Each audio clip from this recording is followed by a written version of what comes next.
I'm A.Edilbi and welcome to my review of the Fujifilm X-S20.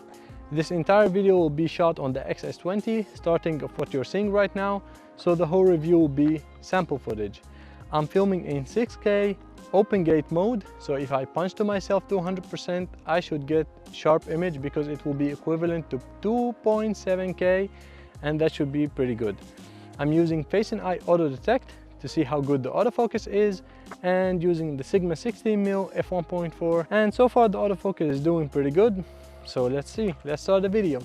So why did I buy this camera? What's improved since the last Fuji generation, and how does it compare to what Sony offering right now? And I'm gonna start first with the auto exposure.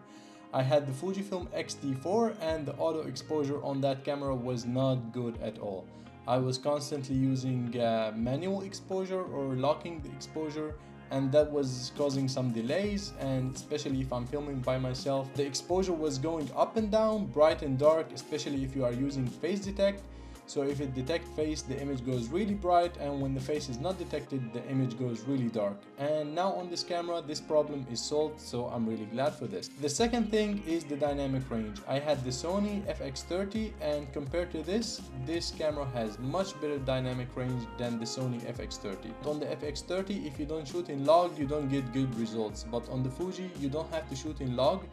On the settings, there's a setting dynamic range 400, and that will lock the ISO to 640, which is equivalent to f-log1, and that's going to give you really good dynamic range without shooting in log, and that's going to save you a lot of times for color grading, and that's really good. So the dynamic range is better than the FX30, and also the colors. I really love the colors on the Fuji, and the colors on the Sony just not for me. I didn't like it. I've seen a lot of YouTubers saying that the Sony colors are not good, but I didn't see it on YouTube.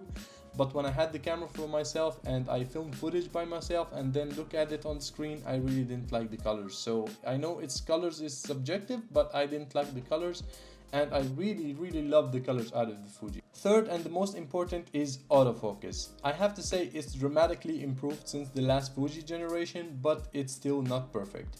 For example, what's improved is that before, if you turn your head away from the camera, it loses autofocus, but now it can detect head from the back and keep focus on the subject even if you are not facing the camera, and that's good improvement. And what also improved, that on the previous generation, if you are wearing sunglasses, I noticed that the camera doesn't recognize your face anymore, and also this is much improved now. So if you're wearing sunglasses, the camera will still see you.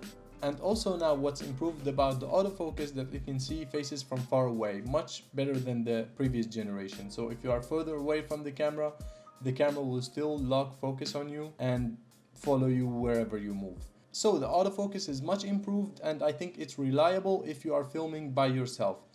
But the autofocus struggles when there's multiple people in the shot. If the camera detects multiple people in the frame, the focus will shift from one person to another without any warning, and you cannot really lock the focus on one person. It will constantly move from one person to another.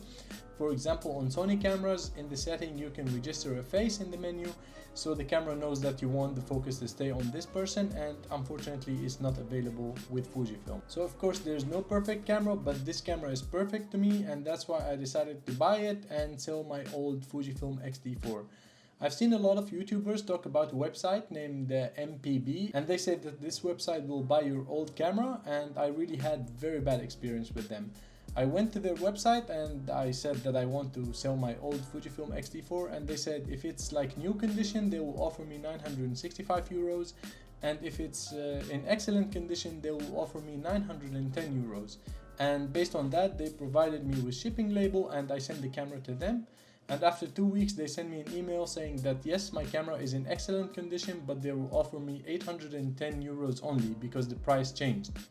And this is ridiculous. I think that's why I asked them to return the camera to me. I don't want to sell it to them anymore, and now I'm waiting for it in the mail.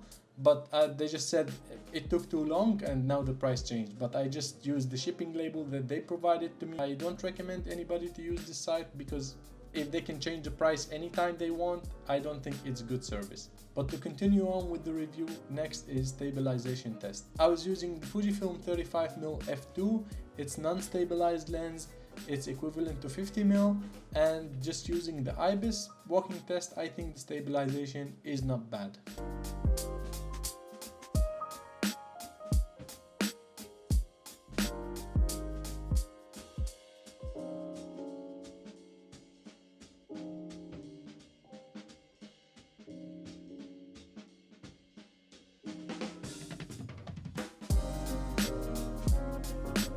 And the 6K video coming out of this camera is just gorgeous. It's so sharp, even if you scale in post, you still get sharp image. I really love it.